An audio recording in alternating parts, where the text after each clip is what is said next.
Om Shanti. VCD number 2711। Original मुरली class 21 सितंबर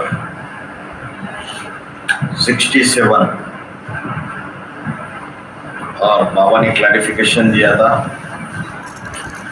25 नवंबर 2018।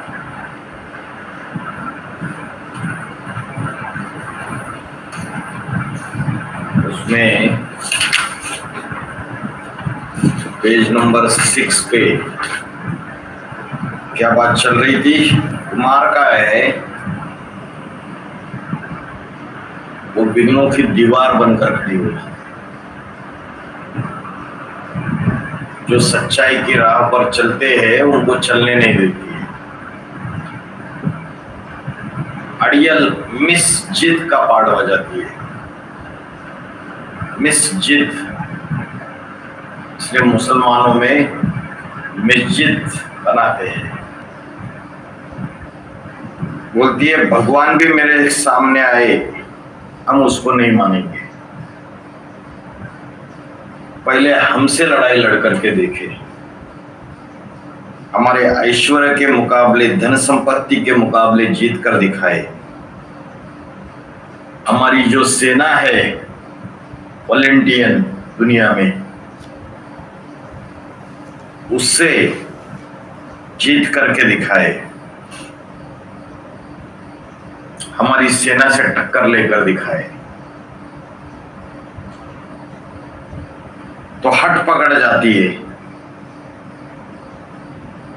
तो advance party की दुनिया में भी उस कुमार का दादी की कोई बीजरूप आत्मा, कट्टर इस्लाम धर्म का पूर्वज कोई होगा या नहीं?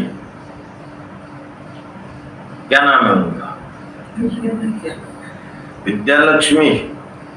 किसने बताया? कैसे साबित होता है वही है करके?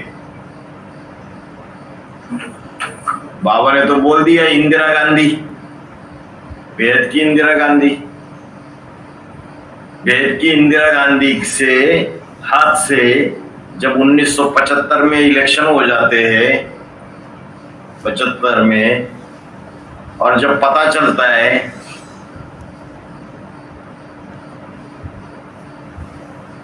कि अपोजिट पार्टी, कौन था मुखिया? जयप्रकाश नारायण, उनकी सत्ता आ रही है। और जब भ्रष्टाचार के मामले में फंस जाती है, इलाहाबाद हाईकोर्ट में केस चलता है इंदिरा गांधी के खिलाफ, चलता है ना?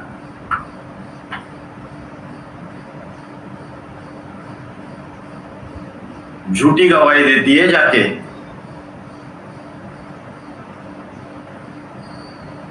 अपनी सत्ता बचाने के लिए सारे गलत काम करती है। फाइनली उस केस में कि जब इलेक्शन था तब जो सरकारी खजाना है और जो सरकारी अधिकारी है उनका इस्तेमाल कर दिया इलेक्शन कैंपेन में, ये साबित हो जाता है।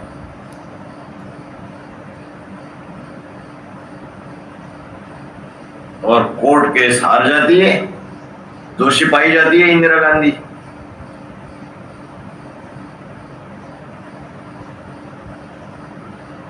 लेकिन अपनी सत्ता बचाने के चक्कर में ऐसे गंदे काम करती है, ऐसा कदम उठाती है कि अपोजिट पार्टी जो न्यायपूर्ण तरीके से भ्रष्टाचार के खिलाफ आंदोलन कर रही है, उन सबको चुप कराने के लिए सारे देश में राष्ट्रपति को अपने मुट्ठी में लेके इमरजेंसी जारी कर देती है। बड़े बड़े नेताओं को जेल में भेज देती है, बीजेपी के, जनता पार्टी के जेल भर देती है। अत्याचार की अति हो जाती है। तो देश की इंदिरा गांधी कौन है? वही तीसरे नंबर का इस्लाम धर्म का पूर्वज। अपनी सत्ता बचाने के लिए वो किसी भी हद तक जा सकती है। और इस्लाम को जो है, उनके गुरु कौन थे? दैत्यों के शुक्राचार्य। मैली विद्या का आधार लेते थे या नहीं लेते थे? लेते थे। तो राक्षसों के गुरु थे दैत्यों के गुरु। तो वैसे ही एडवांस पार्टी में शिव बाबा गुप्त होने के बाद माया बेटी को, इस्लाम धर्म का पूर्वज को सारी सत्ता अपने हाथ में ले लेती है। और जब उसको पता चल जाता है कोई हमसे भी पावरफुल है, 5वें नंबर का पूर्वज, तो कहीं इसके हाथ में ब्राह्मण का सारा परिवार ना चला जाए, क्योंकि बुद्धि में तीखा है, ज्ञान में होशियार है, सेवाओं में आगे है, तो क्या करती है? उल्टे रास्ते अपनाना चालू कर देती है। कौन से उल्टे रास्ते अपनाती है? यहां तक उल्टे रास्ते अपनाती है कि बाहर की दुनिया के तांत्रिकों को पकड़कर उसके ऊपर ब्लैक मैजिक भी करवा देती है। ऐसी घिनौनी हरकतें करवा देती है। वो बेचारा तो समझता है कि कुछ भी हो जाए, ये तो हमारी बड़ी दीदी है, ये हमारे परिवार की है, बाकी आपस में टक्कर हो सकती है लेकिन इस हद तक नहीं गुजर सकती वो। लेकिन बाहर के तांत्रिकों का आधार लेके जानलेवा हमले करवा देती है, पूरी निगेटिविटी का आधार ले लेती है। किसके चक्कर में? अपनी सत्ता की कुर्सी बचाने के चक्कर में। तो माया बेटी जो है वो बाबा गुप्त होने के बाद सारे लिमिट्स को क्रॉस करके निगेटिविटी का रास्ता अपनाकर ब्राह्मणों की दुनिया में पतन की ओर जा रही है या ऊपर चढ़ रही है? पतन की ओर जा रही है। तो पतन की ओर जा रही है तो उसकी सत्ता रहेगी। तो इसलिए बोला, अब समझा कि कुमार का दादी पीछे रह गई और उनकी सत्ता किसके हाथ में आ गई? रमेश के हाथ में आ गई। तो ब्राह्मणों की दुनिया में, बीज रूप दुनिया में भी कोई कुमार का है और ब्राह्मणों की बीज रूप दुनिया में भी कोई रमेश है। मुंबई का रमेश। समझ में आ गया ना?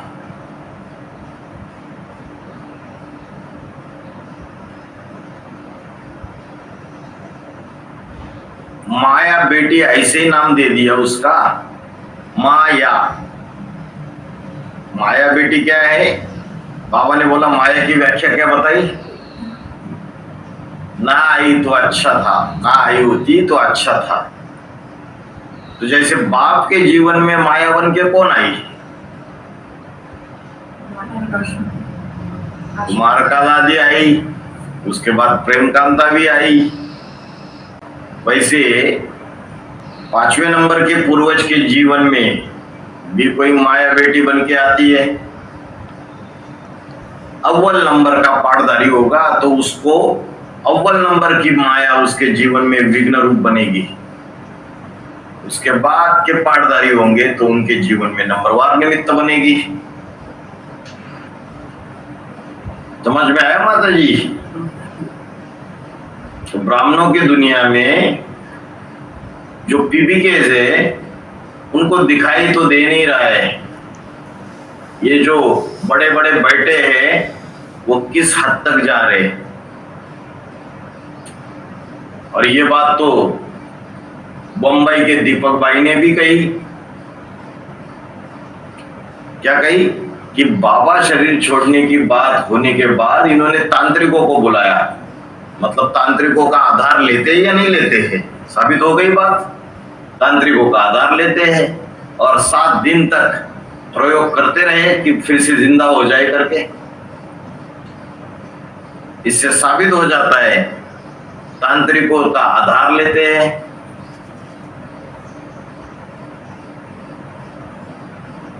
और अभी सारे ब्राह्मणों की दुनिया से बाबा की शरीर छोड़ने की बात छुपा कर रख दी।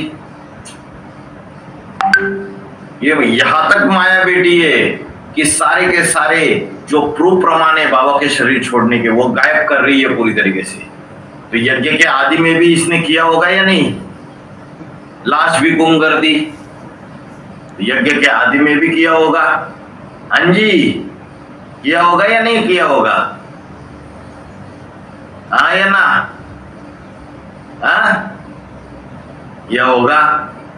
यज्ञ के आदि में भी लाश गुम कर दी थी। तो अभी भी सारे के सारे record, documentary proof, death certificate, शरीर छोड़ने के फोटोग्राफ्स सारे के सारे गायब कर रही है। वो विजय विहार का सेंटर बना के रखा हुआ है बढ़ाते बड़ा, ढेर सारी कन्याएं ला के रखी है, उनको किसी को पता ही नहीं। अभी ज्यादातर क्या किया है इन्होंने, जो स्कूल की जो छोटी छोटी बच्चियां हैं जिन्होंने अभी अभी 17-18 साल कंप्लीट कर लिया, उनको सबको लाके बिठा दिया है उधर। पुरानों को पता है इनकी करतूतें। आया ना माता जी, आप तो रहे हो। तो छोटी छोटी बच्चियों को लाके रखो, उनको क्या पता है, वो दीदी दीदी करेगी, उनको पता ही नहीं है कि अंदर क्या खेल चल रहा है। और जब सीबीआई को पता चला तो सीबीआई ने नोटिस भेज दिया योगिनी माँ को और ये विद्यालक्ष्मी बहन को। और ये विद्यालक्ष्मी बहन पिछले 4 महीने से सामने ही नहीं आ रही है, छुप रही है, भाग रही है इधर उधर। अरे भाई, कुछ गलत नहीं है तो सामने आओ। बाबा ने डरपोक जैसे भागने के लिए बोला है? सचखंड स्थापन करने आए या झूठखंड स्थापन करने आए? सचखंड स्थापन करने आए। तो इतना डर काहे को भरा हुआ है? इन डेरा अंदर से डर भरा हुआ है। क्यों भरा हुआ है बड़ी गंदी गांधी। अपना पोता मेल छुपा लेती है बाप से और अपने सत्ता के चक्कर में सारी निगेटिविटी का सहारा ले लेती है। अभी रातों की नींद हराम हो चुकी है उसकी, सो नहीं पाती है रात को, डरी हुई है पूरी तरीके से, अंदर से डर भरा हुआ है। क्यों? क्योंकि सीबीआई पीछे पड़ा हुआ है अभी। अरे यहां तक है कि उल्टे पुल्टे काम करके प्रशासन के ऊपर भी निगेटिविटी छोड़ देगी। कुछ भी किसी भी हद तक चली जाएगी। तो बोल दिया कुमार का पीछे रह गई और उसकी सत्ता रमेश के हाथ में आ गई। समझ में आ रहा है? मुंबई का रमेश।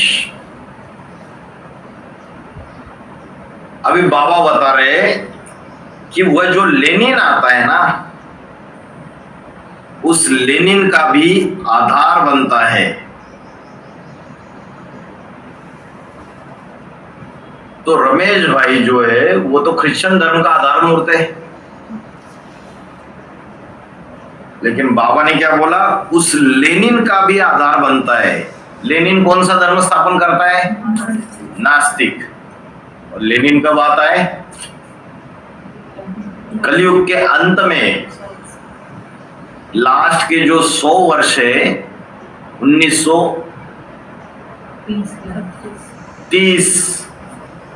1930 के बाद की बात है। तो ये जो लेनिन आता है, जो नास्तिक धर्म का मुखिया है, उसका आधार कौन बनता है? यही रमेश भाई। ये तो बहुत बड़ी बात हो गई। किसी भी धर्म का जो आधार मूर्त है जो इस्लाम धर्म का आधार मूर्त है इब्राहिम, वो सिर्फ इस्लाम धर्म का आधार मूर्त है। सिख धर्म का आधार मूर्त है गुरु नानक, वो सिख धर्म का ही आधार मूर्त है।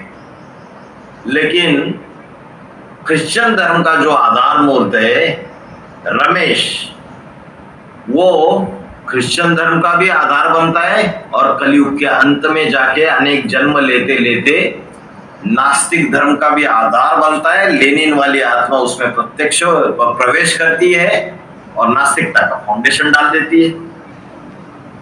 समझ रहा है नहीं समझ रहा है? तो ये जो लेनिन है उसने क्या किया, जितने भी मजदूर थे, वर्कर्स थे,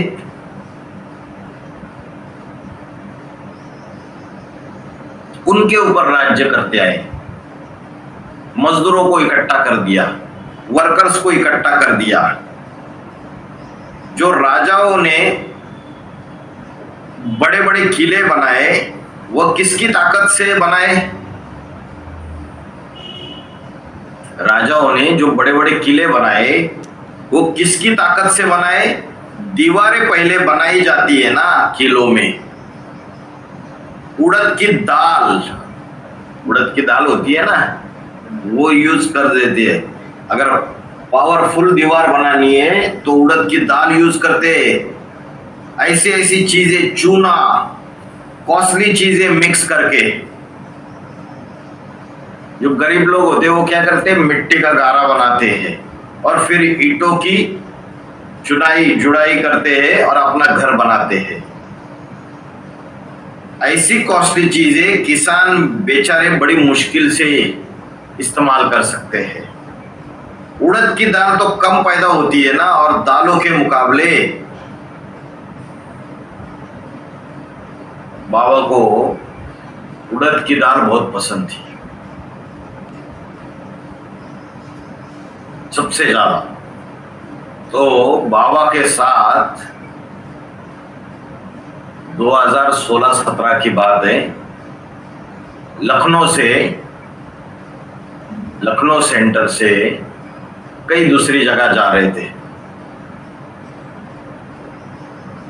तो साथ में बाबा थे। तो बाबा ने बोला कि ये मुसलमान तुम्हारा सबसे बड़ा दुश्मन है।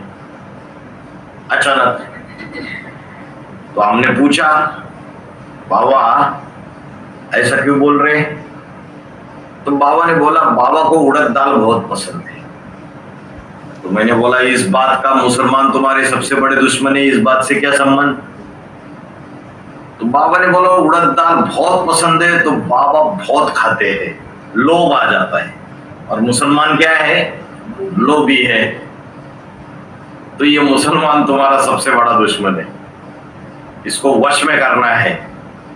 तो ये उड़द की दाल है, कम पैदा होती है और दालों के मुकाबले।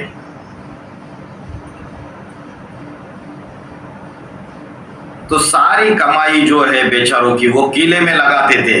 जो किसान पकाते थे और अपने ऐशो आराम को पूरा करने के लिए जो राजाए लोग हैं वो उनकी सारी कमाई लगा देते थे।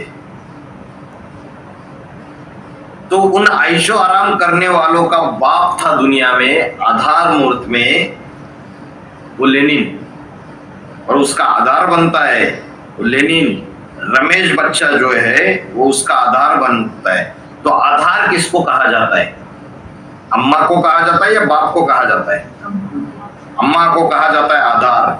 लेनिन वाली आत्मा ने उस रमेश भाई की आत्मा जो अंतिम जन्म में आकर क्या बनती है, अंतिम जन्म से पहले समझ लो, उसके बाद वो बी के रमेश करके जन्म ले लेगा रमेश भाई। अभी की बात है ना, 150 वर्ष के 100-150 वर्ष के अंदर की बात होगी। 1917, अभी तो 2025 चल रहा है। तो उन क्रिश्चियंस ने, जो नास्तिक है उसमें भी, क्रिश्चियंस में, वो ऐशो आराम में मस्त होकर जिंदगी बिताने वाले हैं। जो नास्तिक है ना वो क्या करते? ऐशो आराम में मस्त होके जिंदगी बिताते, ऐश करना। किससे ऐश करना? अरे फिल्म वालों ने झूठे गीत थोड़े बनाए, बढ़िया बढ़िया गीत बनवाए। ऊपर वाला प्रेरणा देता है तभी तो बनवाते। ऐश करो दोस्तों दुनिया की दीवारों से। ये जो दीवारें है ना,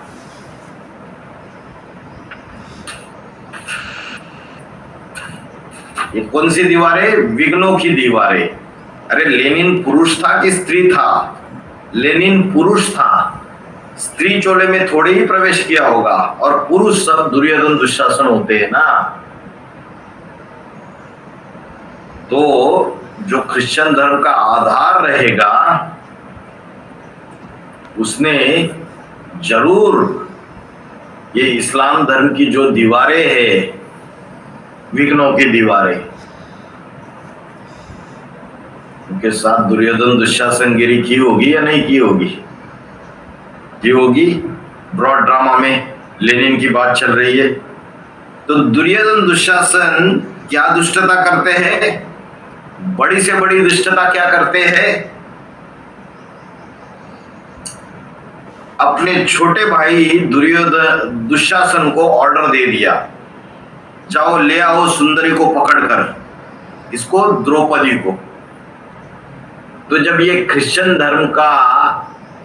धर्म से एक छेड़ा निकला नास्तिक धर्म का, और उसका जो मुखिया लेनिन बनता है, तो ये जो रशियन से,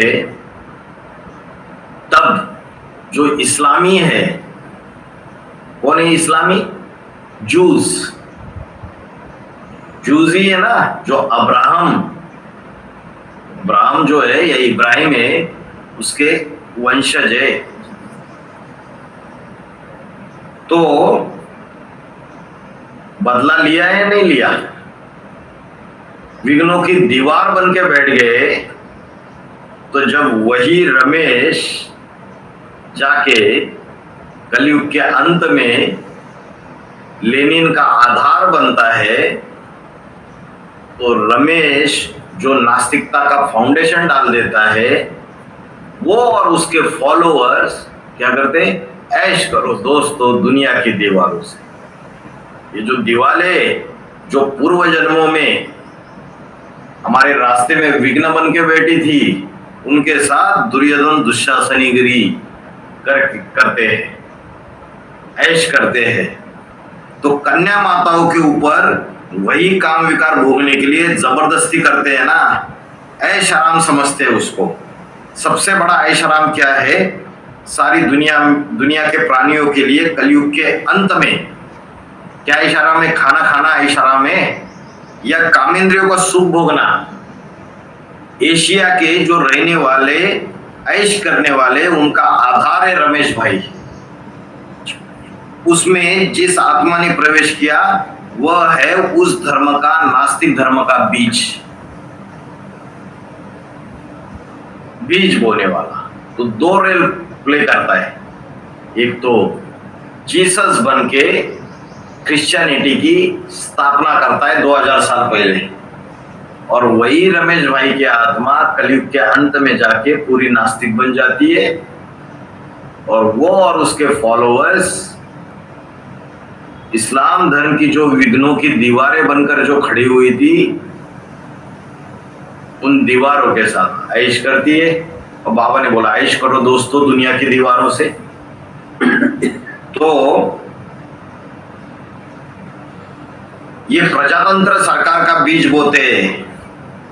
तो बेचारे जो गरीब है, जन्म जन्मांतर से खेती करते चले आ रहे, पशुपालन करते चले आ रहे, तो जंगल में जो भील लोग रहते हैं वो जंगलों की रखवाली करते हैं, और कुछ न कुछ पब्लिक को फायदा ही होता है।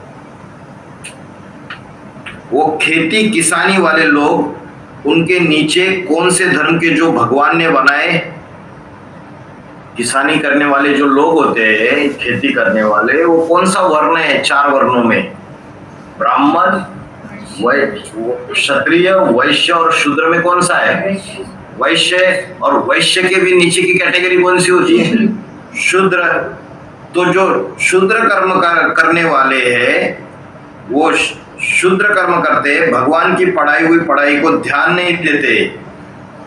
भगवान किस बात के लिए इस संसार में आता है उसको ध्यान नहीं देंगे। संगम युग में शूद्र कर्म करते हैं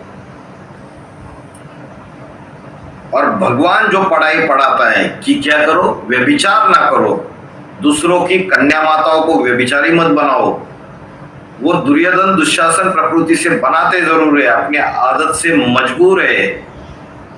तो बाबा ने फिर रमेश भाई से बात की। अभी बोलते क्रिश्चियन धर्म का पक्का बीज, अभी नास्तिक के तरफ थे, अभी आ गए फिर क्रिश्चियन धर्म के। सबसे लास्ट धर्म और क्रिश्चियन धर्म का जो सहयोगी धर्म है वो नास्तिक धर्म। तो ब्रह्मा बाबा की बुद्धि में जो ज्ञान की वाणी चलाने वाली आत्मा है वह जानती है ना कि सबसे ज्यादा बिगड़ेल है उन्हीं को पकड़ना है। जो सबसे ज्यादा बिगड़ चुके हैं, कलयुग के अंतिम शूटिंग की बात बताई, वो रमेश बच्चा कलयुग के अंत में जाके पूरा नास्तिकता का फाउंडेशन डालता है। बिगड़ेल हो गया ना, तो ब्रह्मा बाबा की बुद्धि में तो बात आई, जो बिगड़ेल है उसको पहले सुधारता है, सुधारना है। जो अच्छा टीचर होगा, जो क्लास में डफर बच्चा होगा, उसको पहले सुधारेगा।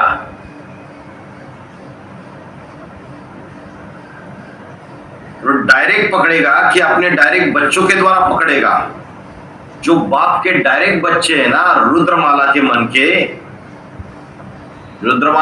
के रुद्राक्ष जो है कौन से देश में मिलते हैं? नेपाल देश है, वेद की दुनिया की राजधानी स्थापन करने वाला देश। तो डायरेक्टली रमेश बच्चा को सुधारेंगे या रमेश बच्चा के बापों का कोई बाप है उसको पहले सुधारेंगे? रमेश बच्चे के अंदर जो नास्तिकता है उसका एवरलास्टिंग बीज कौन है? बीज रूप दुनिया में नष्ट देव में जो 12वां मन का है वो उसका एवरलास्टिंग बीज है। विनाश करने वालों का भी एवरलास्टिंग बीज है। क्रिश्चियंस का काम है विनाश। तो ये जो बिगड़ेल है उसको सुधारना है। तो बाबा ने बोला डायरेक्ट थोड़ी उसको पकड़ेंगे। डायरेक्ट किसके द्वारा पकड़ेंगे उसको? जो बीज रूपी दुनिया है उनमें जो बैठा हुआ है उसके बापों का बाप, उसके द्वारा पकड़ेंगे। तो नई दुनिया तो समझ गए ना। 84 जन्मों में जो सबसे पहला जन्म है वो एक्स्ट्रा ऑर्डिनरी जन्म है।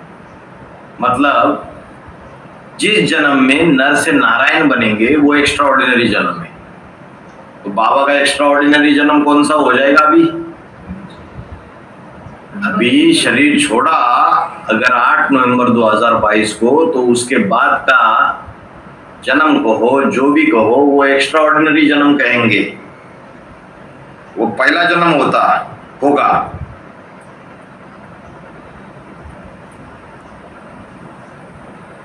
एक्स्ट्रा ऑर्डिनरी जन्म उसे कहा जाता है, उसी जन्म में पतित से पतित आत्मा बनती है और उसी जन्म में सन्मुख पढ़ने वाले भगवान वह 100% पतित से 100% पावन बन जाते हैं।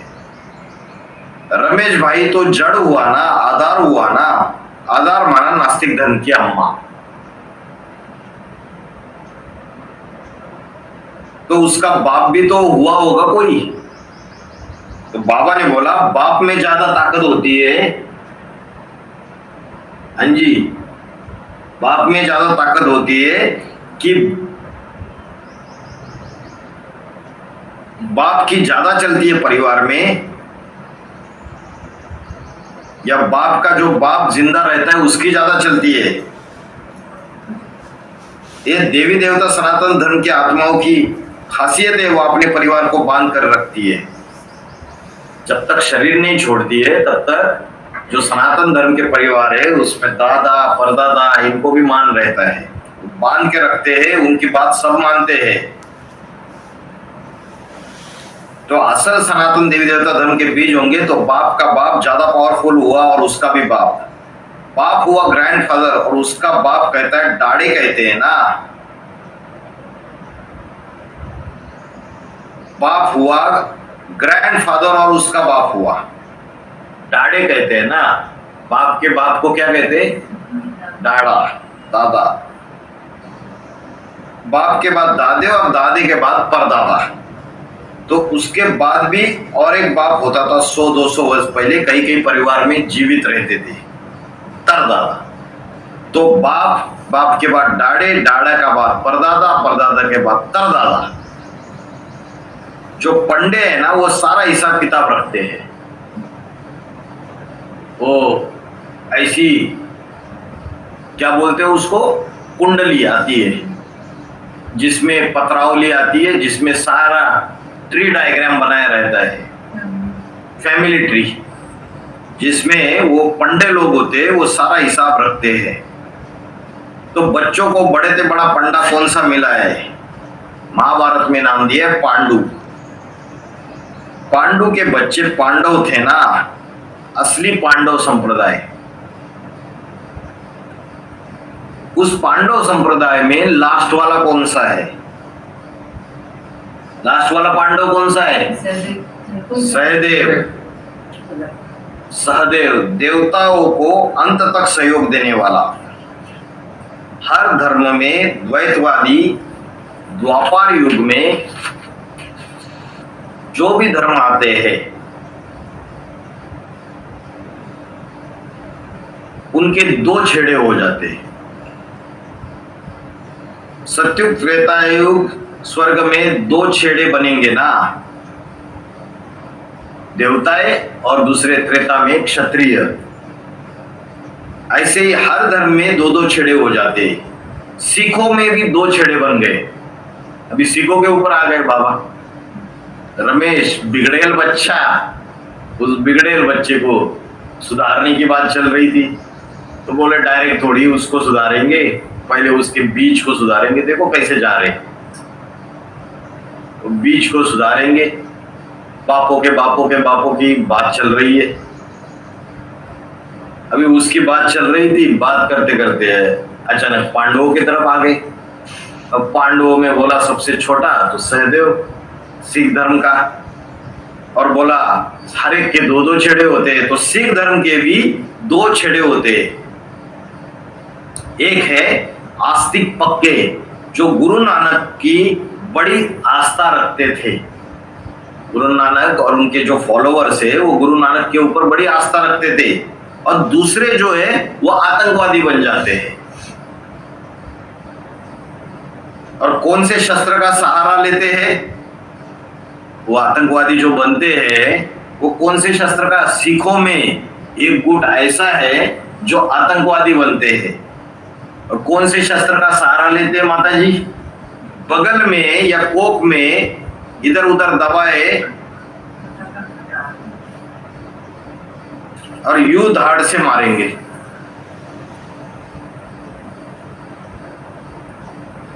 दबाए गोले कोक में और बगल में गोले दबाते और यूं धाड़ से मारेंगे। 2, 4, 8 तो मर ही जाएंगे। ऐसे आतंकवादी, बंदूक से तो गोली मारी जाती है। तो आखिरी जन्म में कौन से गुरु, कौन से धर्म के गिरफ्त में आ जाते हैं ये सिख वाले?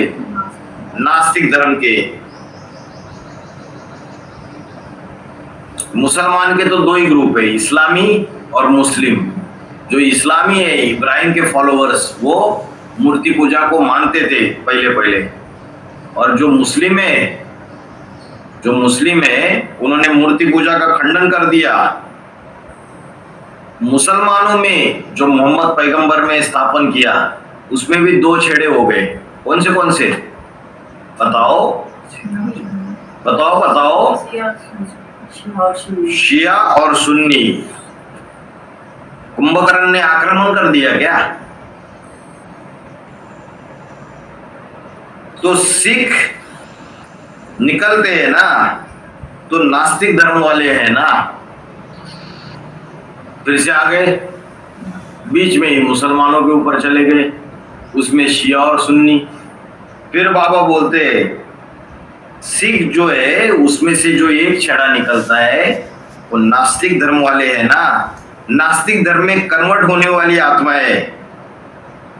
तो भारतवासी है तो भारतवासी, लेकिन विदेशों से उनके संपर्क में आ जाती है। वह भी कौन से शस्त्र का आधार लेते हैं?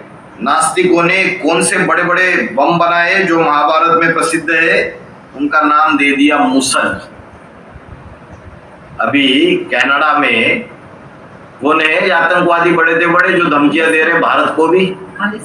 खालिस्तानी। क्या बोलते हैं, क्या मांग रखते हैं वो? अपना खालिस्तान बनाएंगे अलग से। जो पंजाब प्रांत है उसमें से बंटवारा करके उसका हमें अलग से खालिस्तान प्रांत दे दो। नास्तिकता के प्रभाव में आ गए वो भी। और बाबा ने बोला कौन से हथियार का आधार लेते हैं? मूसल। मूसल क्या है? मिसाइल। अरे पुरुष के पास भी मूसल होते हैं या नहीं होते? जिससे हिंसा की जाती है, जिससे कन्या माताओं को दुख दिया जाता है। तो जो नास्तिक धर्म की दुर्योधन दुशासन बनने वाली जो आत्माएं होगी वो उस मूसल से हिंसा करेंगे या नहीं करेंगे? करेंगे।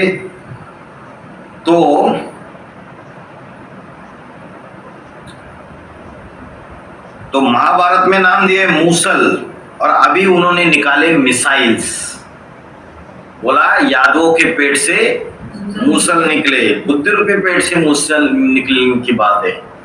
जो रॉबर्ट ओपेनहाइमर था वो एक्चुअली अमेरिका का नहीं था। कहाँ का था वो?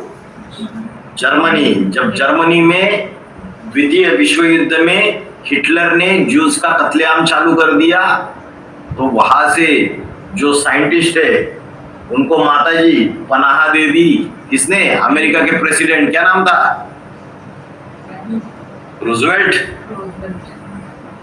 पनाह दे दी। तो ये जर्मनी के जो साइंटिस्ट है, और जर्मनी किसको बोला है बाबा ने? नास्तिक को। रॉबर्ट ओपेनहाइमर किससे प्रभावित था? किस विचारधारा से प्रभावित था? कम्युनिस्ट, नास्तिकवादी है ना। तो रॉबर्ट ओपेनहाइमर की फिल्म आई है, उसमें दिखाया है सारी बातें। तो नास्तिकता से प्रभावित था जर्मनी। बुद्धि जिसकी जड़ बनी हुई है, पत्थर बुद्धि बनी हुई है, तो उससे ये मिसाइल्स निकले या नहीं निकले? Atom bomb.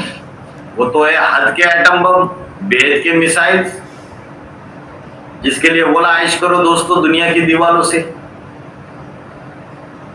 तो बिगड़ेल बने या नहीं बने? और जो सिखों में एक छेड़ा निकला, जो नास्तिक निकले, आतंकवादी, और बाबा ने बोला नीले झोंगे पहनने वाले निहंग, तो वो भी उनके प्रभाव में आ गए।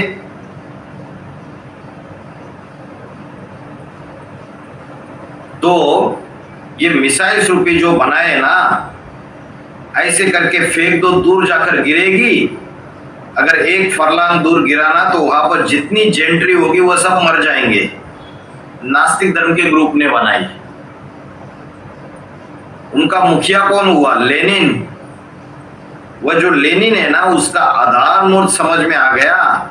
सबसे ज्यादा व्यभिचार है या नहीं है? नास्तिक रशियंस। बाबा ने क्या बोला? अपनी माँ को नहीं छोड़ते, बहन को नहीं छोड़ते, रिश्तेदारी कोई है ही नहीं। ऐसा होता है कि बच्चे पैदा हो जाते, फिर उसके बाद थोड़े समय के बाद उनको बोर्डिंग में डाला जाता है। अब गवर्नमेंट की तरफ से वो सारी शिक्षा होती है। बड़े हो जाते हैं, सेना में भर्ती किया जाता है कंपलसरी। जब नौजवान हो जाते हैं, फिर से बाहर की दुनिया में फिर से आते हैं, उनको पता ही नहीं मेरी माँ कौन है, मेरा बाप कौन है। पता होता है? नहीं होता है।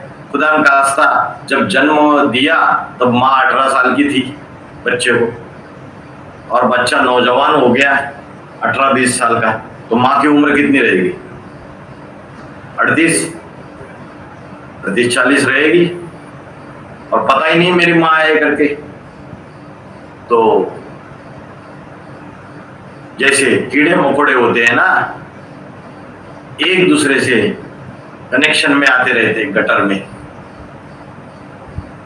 कभी इसको काट कभी उसको काटते रहते एक दूसरे को, रौ रौ नरक की शूटिंग करते हैं। तो व्यभिचार बाहर की दुनिया में पनप रहा है या नहीं पनप रहा है? और वो व्यभिचार का फाउंडेशन किसने डाला? यही नास्तिक।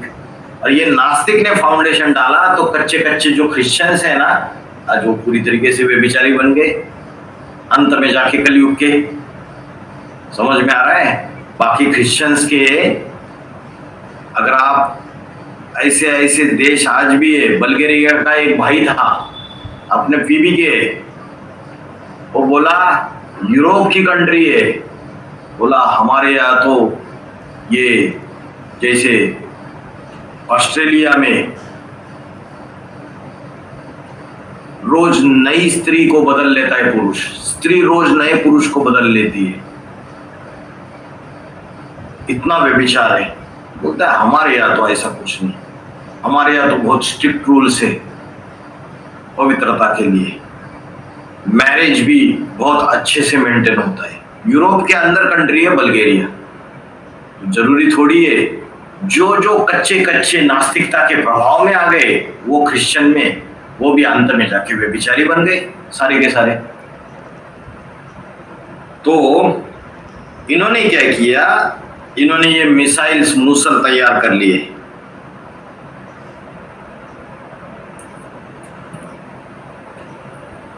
तो जो लेनिन है ना, उसका आधारमूर्त समझ में आ गया। आधारमूर्त ने ब्राह्मणों की दुनिया में कलयुग के लास्ट शूटिंग में बीके ब्राह्मणों की दुनिया में जरूर ऐश की होगी और ये मूसल चलाए होंगे। तो बिगड़ेल हुआ या नहीं हुआ? आधारमूर्त कोई जड़ें थोड़ी होती है दुनिया में, ढेर सारी वृक्ष की जड़ें हैं, उनमें भी जो क्रिश्चियन धर्म की जड़ें इधर उधर फैलती है ना, उनमें कोई तो पावरफुल होगी। शिव बाबा ने जो वाणी चलाई ब्रह्मा के मुख से, वेद वाणी, उससे यह बात निकलती है। मतलब बोला क्रिश्चियन धर्म की जो जड़ें इधर उधर फैलती है और उसमें से ही नास्तिक निकलते हैं, उसमें कोई तो पावरफुल होगा। तो इस वाणी में शुरुआत में क्या बात चल रही थी? वेजिटेरियन सोसाइटी की कॉन्फ्रेंस। तो कॉन्फ्रेंस की बात बाबा को समझ में आ गई। सबसे ज्यादा कान में फुर करके जो आउंस डालता है उसका नाम है कॉन्फ्रेंस। कौन से धर्म वाले करते हैं? क्रिश्चियन धर्म वाले बहुत कॉन्फ्रेंस करते हैं। उसको बाबा ने लिखा और उन्होंने वो कॉन्फ्रेंस वालों का पत्ता अखबार के पास बाबा को भेजा था, निमंत्रण पत्र भेजा था। तो जो वेजिटेरियन है ना, उनको कहा जाता है वैष्णव। किसको फॉलो करने वाले होते? विष्णु को फॉलो करने वाले होते। तो 84 जन्मों में ये कौन सी पीढ़ी है? फर्स्ट पीढ़ी है नारायण की, जो भगवान ने आकर ब्रह्मा के द्वारा वेदवाणी सुनाई। उस वेदवाणी से अव्वल नंबर के ब्राह्मण पैदा हुए और अव्वल नंबर के ब्राह्मण सो देवता। 16 कला संपूर्ण सतयुग का देवता नहीं, उन 16 कला संपूर्ण के भी बाप माना कलातीत। कृष्ण को कृष्ण चंद्र कहा जाता है और चंद्रमा में ज्ञान की रोशनी कम होगी या ज्यादा होगी? कम होगी। चंद्रमा किससे रोशनी लेता है? सूर्य से। सारे जो नक्षत्र है वो सूर्य से ही रोशनी लेते हैं। सूर्यवंश की जो राजधानी थी ना भारत में, वो दिल्ली में, जमुना के कंठे पर दिल्ली में स्थापन होती है।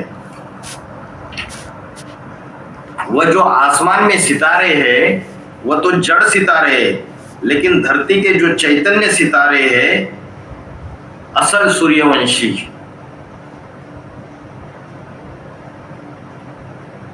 तो वो जो 9 लाख है उसमें आधे तो चंद्रवंशी है।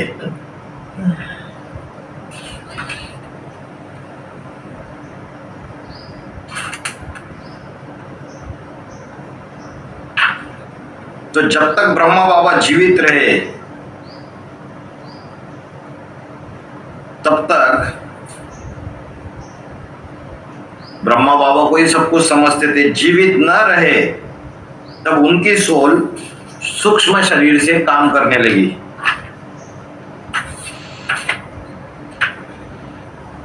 तो ब्रह्मा बाबा शरीर छोड़ने के बाद अपनी अपनी रोशनी, जो दूसरे दूसरे सितारे, वो अपनी अपनी रोशनी दिखाने लगे। अम्मा बाप की कदर नहीं करेंगे। बाबा ने बोला है चंद्रमा की रोशनी में कीड़े मकोड़े पलते हैं, बाकी जो सितारे वो भी टिमटिमाते हैं। तो ब्रह्मा के फॉलो करने वाले जो पक्के चंद्रवंशी वह सूर्यवंशियों से जाके मिलते हैं तो वैष्णव कहे जाते हैं। विष्णु के फॉलो करने वाले वैष्णव, जैसे शिव को फॉलो करने वाले शैव, ब्रह्मा को फॉलो करने वाले ब्राह्मण, तो अव्वल नंबर कुरी के ब्राह्मण सूर्यवंशी बनते हैं। तो नारायण के जो 2 हाथ बनते हैं, जो कलातीत स्टेज में पहुंच जाता है, अतीन्द्रिय सुख भोगने की स्टेज में पहुंच जाता है, तो जो 2 भुजाएं नारायण के साथ नारायण ही होगी। दोनों आत्माओं के मिलकर स्वभाव संस्कार एक हो जाते और वो एक होकर राज्य चलाते। पति पत्नी मिलकर दोनों राज्य चलाते हैं। तो जो भी उनके बाल बच्चे होंगे उनको कहा जाता है प्रजा। प्र माना प्रकष्ट रूपेण, जा माना जिनका जन्म होता है। तो प्रकष्ट रूप से जन्म वही कर सकेगा जो सबसे ज्यादा पावरफुल होगा इस दुनिया में। वही राधा कृष्ण जैसे बच्चे को जन्म देने के निमित्त बनेगा। तो इस दुनिया में सबसे ज्यादा पावरफुल कौन है? किसी ने कहा सुप्रीम सोल। उस शिव की जो यादगार है, वो शिवलिंग, वो सिर्फ भारत में नहीं, ग्रीस, मेसोपोटामिया, जो क्रिश्चियन देश है उनकी खुदाइयों में भी ढेर की ढेर तादाद में लिंग मूर्तियां मिलती है। इसका मतलब जो क्रिश्चियन धर्म में जो कन्वर्ट होने वाली आत्मा है वो भारतवासी देवताएं थे, कन्वर्ट हो गए, उसके अंदर स्मृति तो रही उस धर्म की, तो जाके उन्होंने शिवलिंग स्थापन कर लिए। शिवलिंग स्थापन कर लिए तो आज खुदाइयां जब हो रही है तब वो फिर से पाए जा रहे। वो बीज रूप थे उन जड़ों के। जड़ों से पहले बीज होते हैं, उनके बीज माना बाप। बीज कैसे होता है? नीचे धरनी में बोया जाता है और वृक्ष जब परिपूर्ण बनता है, संपन्न नौजवान वृक्ष बन जाता है, तो उसमें जो फल पकता है, जो पहला फल, जो किसान लोग, जो पहला फल निकलता है, तो उससे जो पहला बीज निकलता है, तो किसान लोग क्या करते हैं? उसी बीज को फिर से बो लेते हैं। वह बीज जो है सृष्टि रूपी वृक्ष का कौन है?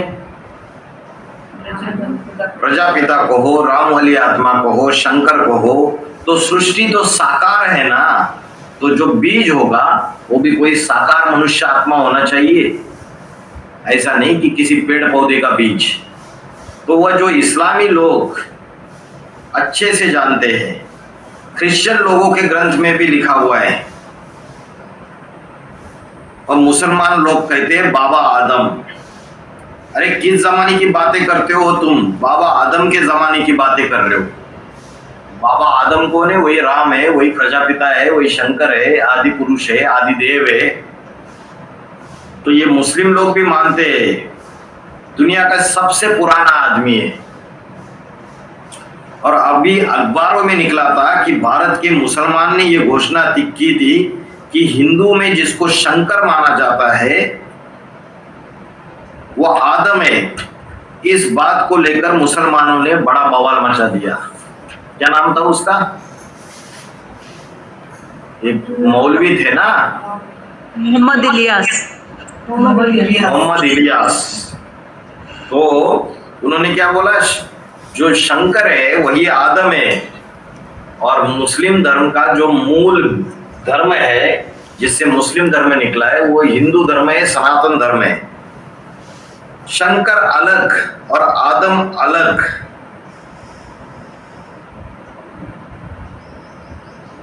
ऐसा जो बोलते हैं कि शंकर अलग है और आदम अलग है, वो क्या कहते हैं? संप्रदायवाद फैलाते हैं, कम्युनल वायलेंस फैलाते हैं और अपनी रोटी सेकते रहते हैं। अभी दुनिया जो है अनेक घड़ों में बढ़ गई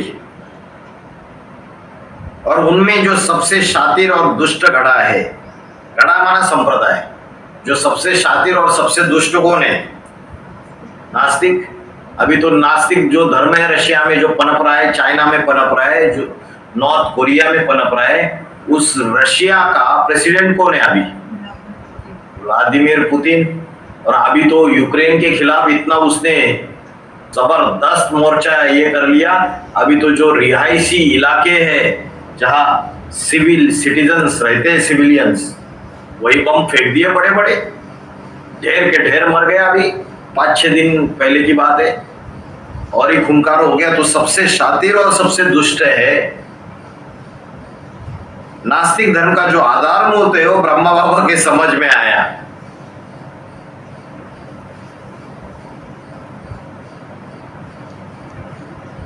उसने तो आधार मूर्त को देखा ब्रह्मा बाबा ने, और शिव बाबा ने किसको देखा होगा?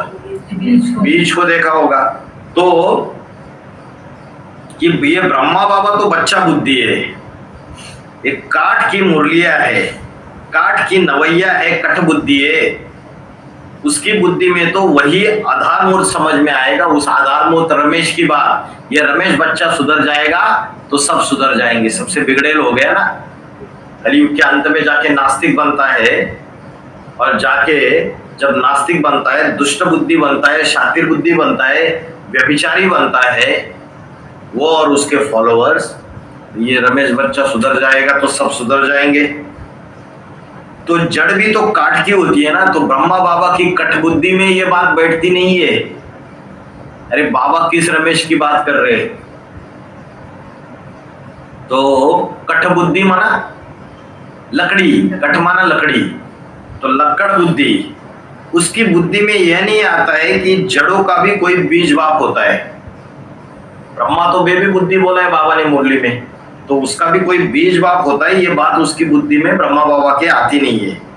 मनुष्य आज दुनिया में महाविकारी बन गए, बुद्धि भ्रष्ट हो गई, कामेंद्रिय से विकार भोगते भोगते विधर्मियों के चक्कर में आकर के उनकी बुद्धि में ये गलत बात बैठ गई। तो जो सबसे पुरानी आत्मा है वो सबसे लास्ट जन्म में पूरी जीर्ण शीर्ण हो जाती है, अशक्त हो जाती है।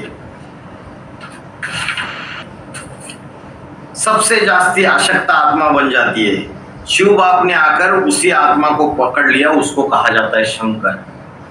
तो मूल रूप में रमेश की बात किसके ऊपर लागू कर दी? शंकर के ऊपर। राम वाली आत्मा जो अंतिम जन्म में पत्थर बुद्धि नास्तिक बन जाती है, पूरी की पूरी कंप्लीट नास्तिक बन जाती है, और बोला अंत में जाके पूरी जीर्ण और शीर्ण बन जाती है, सारी शक्ति क्षरित हो जाती है, इतनी पतित हो जाती है आती की नंबर 1 पतित तन कामी कांटे में आता हूं और उसको नंबर 1 गार्डन का फूल बनाता हूं। तो शिव बाप ने आकर उसी आत्मा को पकड़ लिया। मतलब ब्रह्मा बाबा ने बोला अरे ये रमेश बच्चा सुधर जाएगा तो सब सुधर जाएंगे। तो वो रमेश का बाप का भी बाप का भी बाप का भी बाप, ग्रेट ग्रेट ग्रैंडफादर। तो शिव ने आके वो राम वाली आत्मा जो है वो मूल रूप में उसको पकड़ लिया, जो अंत में जाके सबसे ज्यादा पतित बन जाता है, नास्तिक बन जाता है। वो उसके बाद कौन है? उसका पूर्वज 5वें नंबर का। तो उसको क्रिश्चियन में कहते हैं, उस शंकर को, आदम को क्रिश्चियन में कहते हैं एडम।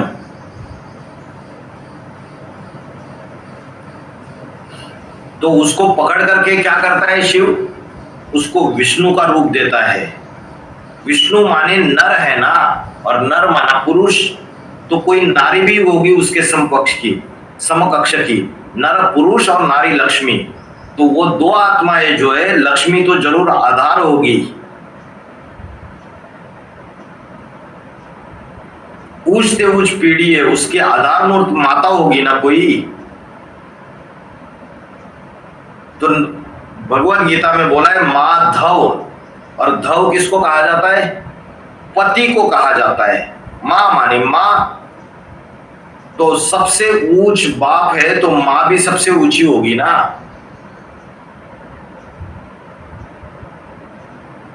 तो मां हो गई कौन?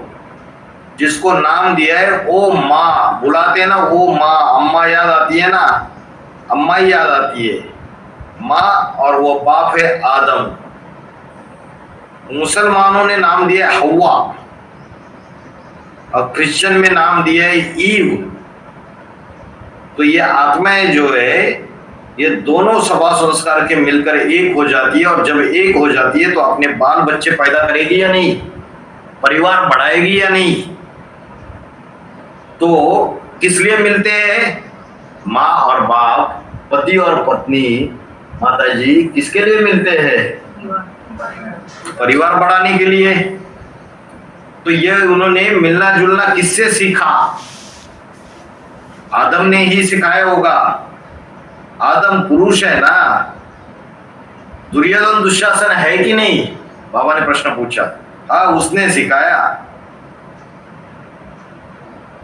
जो अरे भाई बहुत कुछ सुधर जाएंगे, तो जब तक देहाभिमानी देहधारी रहेंगे तो कम से कम ज्ञानेंद्रिय से तो सुख भोगेंगे।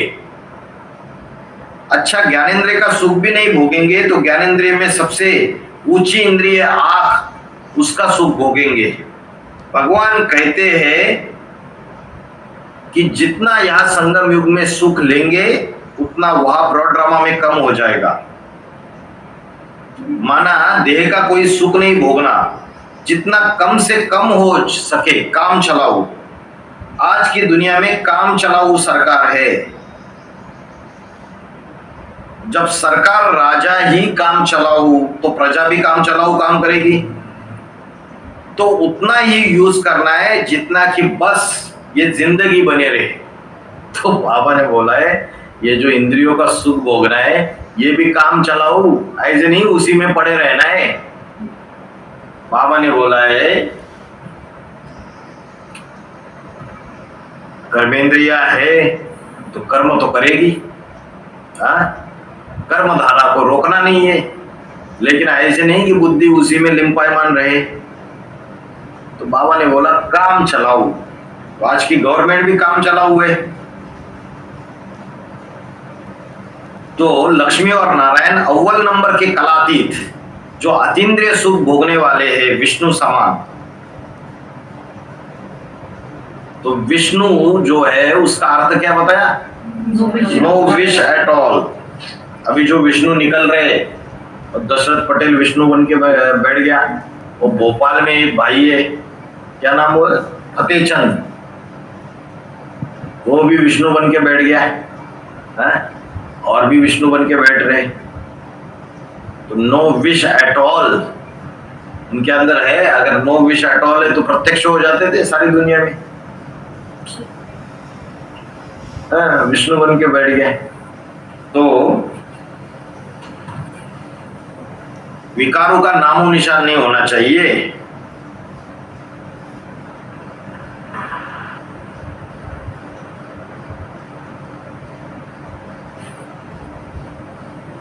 तो हिंदी के शब्द बोलने चाहिए। मुसलमान क्या कहेंगे? उर्दू के शब्द, अरबी के शब्द बोलने चाहिए।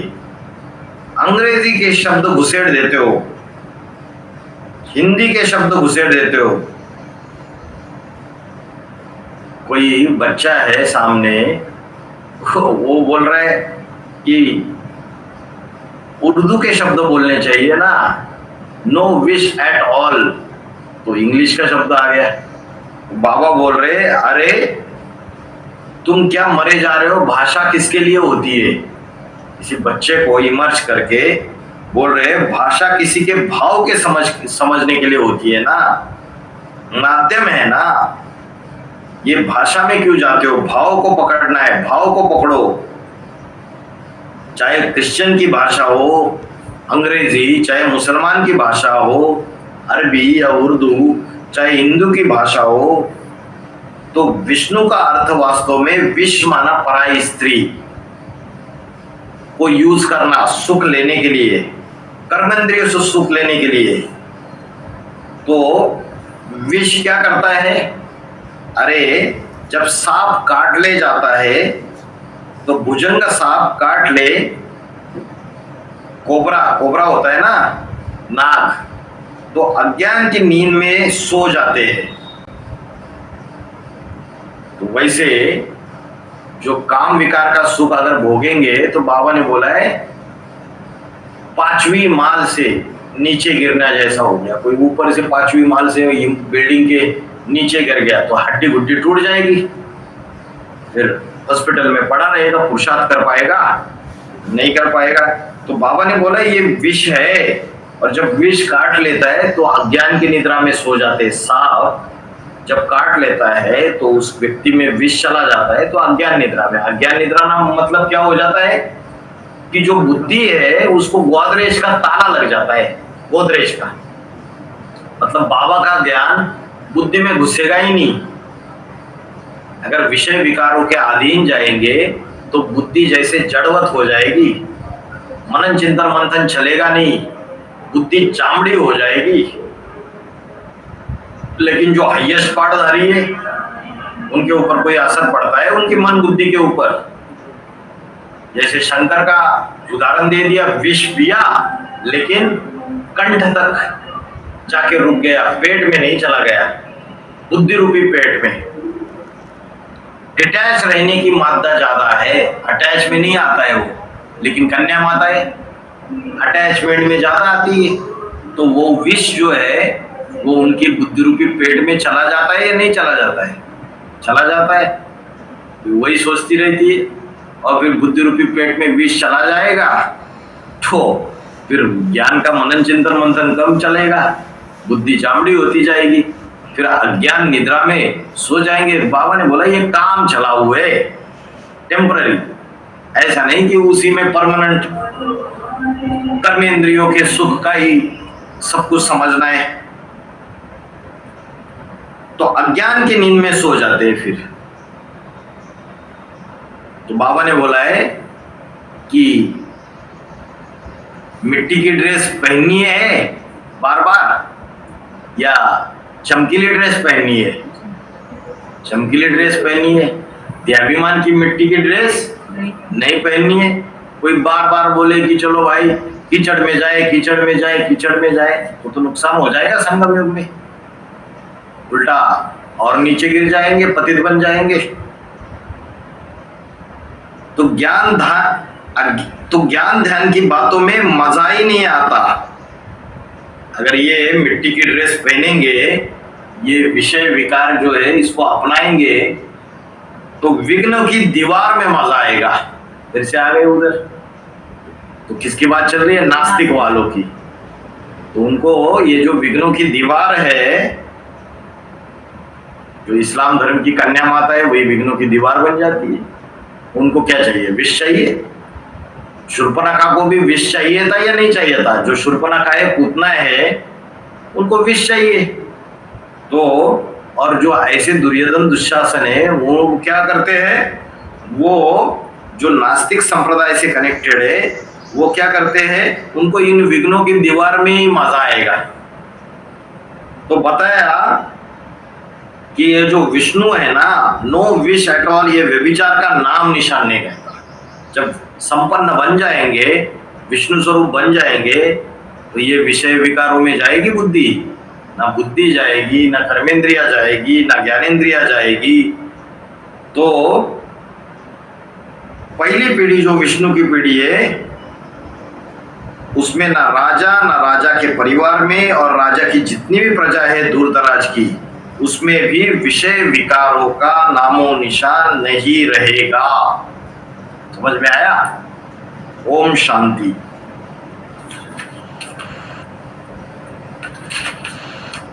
नॉनवेज और वेजिटेरियन किस चीज की बात कर रहे हैं? क्या है वेजिटेरियन और क्या है नॉनवेज? क्या है वैष्णव जिनमें विष नहीं है, वेजिटेरियन वाले? क्या है नॉनवेज? समझ में आ रहा है ना? अभी वाणी समझ में आ रही है अभी ये?